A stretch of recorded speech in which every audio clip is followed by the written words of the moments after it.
Assalamualaikum warahmatullahi wabarakatuh. Hai guys, welcome back to my channel. Dengan aku Adila Lundari dari program studi D3 Alat Berat. Nah, kali ini kita akan membahas topik baru nih tentang PEC atau Programmable Electronic Engine Control. Apa sih Kak PEC itu?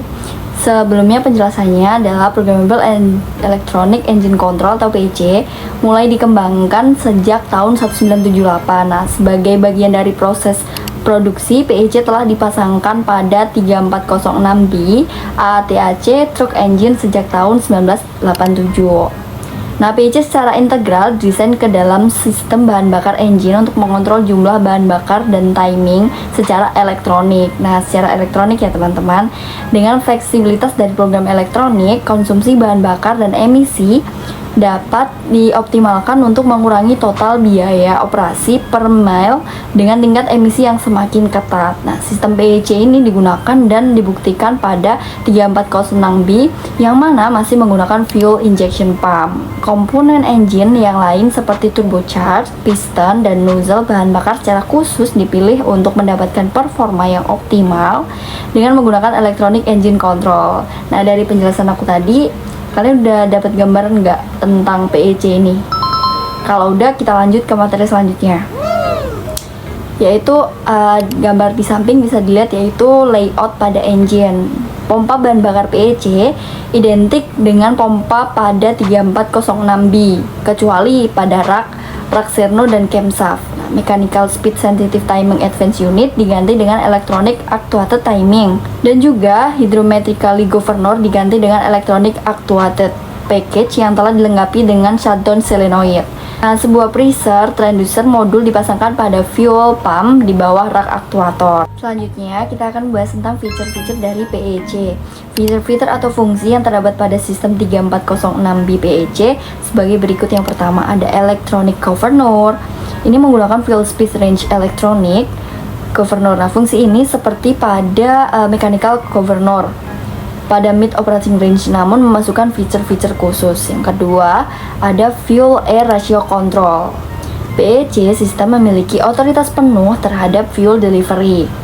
Mechanical fuel air ratio control ditiadakan. Nah, pengontrolan asap dan akselerasi engine untuk mengurangi kebisingan lebih akurat dan dikontrol secara elektronik. Yang ketiga, ada torque rise shaping. Engine torque rise disesuaikan untuk membatasi peak torque atau sesuai antara performa engine dengan transmisi. Nah, agar dapat beroperasi dengan baik. Engine output dapat diprogram di pabrik untuk menyediakan horsepower yang konstan dengan speed range yang cukup besar.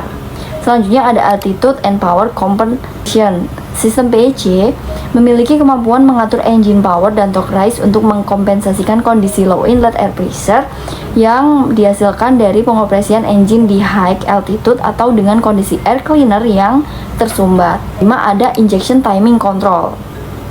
Injection timing control bervariasi sesuai kondisi operasi engine untuk mengoptimalkan performa engine seperti emisi, seperti kebisingan, terus ada fuel consumption dan drivability. Sebelum sistem PEC terkait timing hanya dipengaruhi oleh engine speed.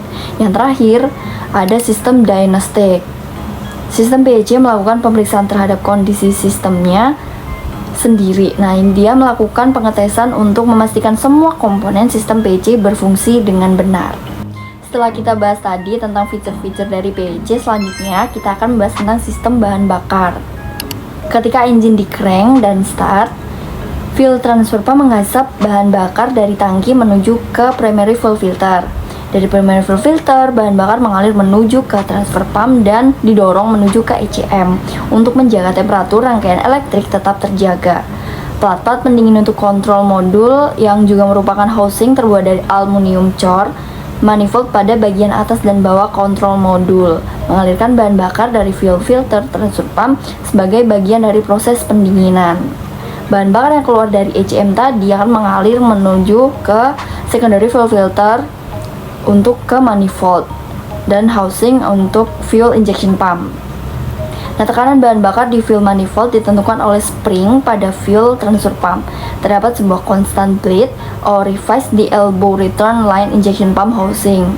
Orifice ini mengizinkan aliran secara terus-menerus dari bahan bakar melalui return drain kembali menuju ke tangki. Nah, hal ini untuk menjaga bahan bakar tetap dingin dan untuk melepas udara yang ikut mengalir.